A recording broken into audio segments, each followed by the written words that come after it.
ওইগুলো পর্যন্ত বুলডোজার চলেছে এবং তারা যে ভাড়াটিয়াগুলোতে থাকতো ওই ভাড়াটিয়ারা তাদেরকে বের করে দিয়েছে।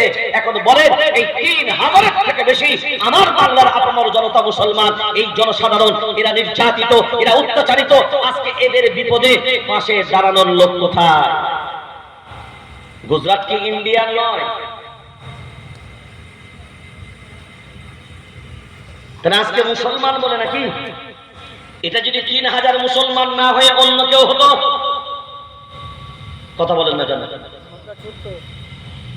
কথা বলেন না কেন? ৩,০০০ না হয়ে অন্য কেউ হতো, চুপ থাকতেন না? চুপ থাকা যেত? সারা বাংলার অলিগলি তোলপাড় হতো। শুধু মুসলমান বলে যেন মনে হচ্ছে সব ইতিমের সন্তান, অসহায়, এদের পাশে দাঁড়ানোর কেউ নেই। ওই কথাই আল্লাহ বললেন, ওয়া লাকুম লা তুকাতিলুনা ফি সাবিলিল্লাহ ওয়াল মুস্তাদআফিনা মিনার রিজাল ওয়ান নিসাই ওয়াল উইলদান আল্লাযীনা ইয়াকুলুনা রাব্বানা আখরিজনা মিন হাযিহিল ক্বরিয়াতি যালিমি আহলুহা ওয়াজআল লানা মিন লাদুনকা ওয়ালিয়্যা ওয়াজআল লানা মিন লাদুনকা নাসীরা। আজ যারা দাঁড়িয়েছে, যারা দাঁড়াচ্ছে, যারা দায়ী, তাদের দুশমন এই জাতি নিজেই। এ জাতি বলবে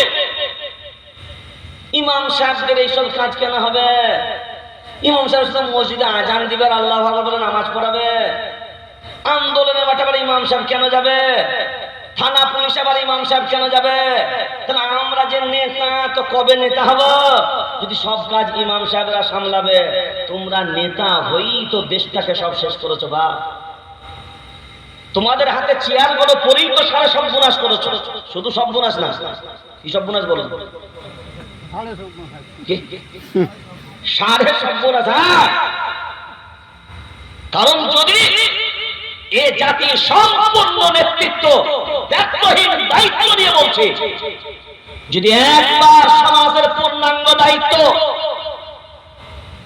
এই উলামায়ে কেরামদের হাতে ছেড়ে দেয়, তাবলীগ হবে না, ফুরফুরা হবে না, দেওবন্দি হবে না, বেরেলি হবে না, হানফি হবে না, শাফি হবে না, মালিকি হবে না, হাম্বলি হবে না, কাদরিয়া হবে না, চিশতিয়া হবে না, নকশবন্দি হবে না, মুজাদ্দিদিয়া হবে না, মুতাজিলা হবে না, খাওয়ারিজ হবে না, নাজ্জারিয়া হবে না, জাবারিয়া হবে না, মুশাব্বিয়া হবে না, নাজিয়া হবে না, জামাত ইসলাম হবে না, আহলে হাদিস হবে না, আজানগাছি হবে না, পিয়ারডাঙ্গা হবে না, সরসরাই হবে না, চরমরাই হবে না, পীরা পাগড়ি, হলুদ পাগড়ি, লাল পাগড়ি, সাদা পাগড়ি, এ দল সে দল, এ জামাত সে জামাত হবে না।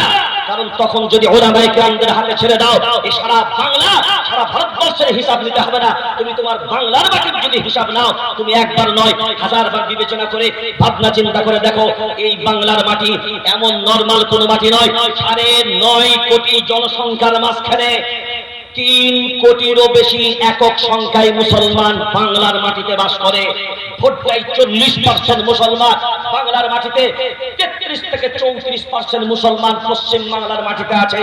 38,300 মতন গ্রাম, 35,000 গ্রামে মসজিদ, 1 লক্ষের মতন মসজিদের সংখ্যা, 1.5 লক্ষের মতন ইমাম মসজিদের সংখ্যা, বাবেদের আন্ডারে 1000-এর মতন মাদ্রাসা, এমএসকে মাদ্রাসা, সিনিয়র মাদ্রাসা, খারিজি মাদ্রাসা, আনেরের মাদ্রাসা, সরকারের মাদ্রাসা।